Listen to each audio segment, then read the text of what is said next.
Inaresto ng Bulacan PNP ang isang lalaki sa bisa ng warrant of arrest kaugnay sa kasong act of lasciviousness sa ilalim ng Republic Act 7610 o ang Special Protection of Children Against Abuse and Exploitation and Discrimination Act.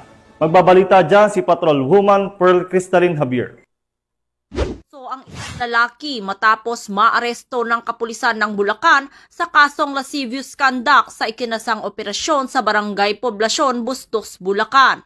Kinilala ni Police Major Ian Henry Doctor, officer in charge ng Bulacan 1st Provincial Mobile Force Company, ang suspect 31 anyos, construction worker at residente ng Bustos, Bulacan. Dakong alas 3 ng hapon nang isilbi ng mga operatiba ang kanyang warrant of arrest para sa kasong lascivious conduct sa ilalim ng Article 5B ng Republic Act 7610 na may 180,000 pesos na inirekomendang piyansa.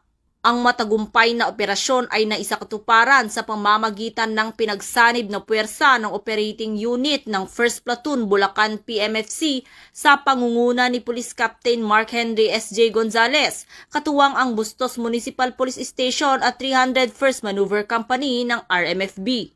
Patuloy ang pagsusumikap ng Bulacan PNP sa pamumuno ni Police Colonel Franklin Estoro, officer in charge ng Bulacan Police Provincial Office upang mapanatili ang kapayapaan at kaayusan sa bawat sulok ng kanilang nasasakupan at matiyak ang kaligtasan ng bawat mamamayan.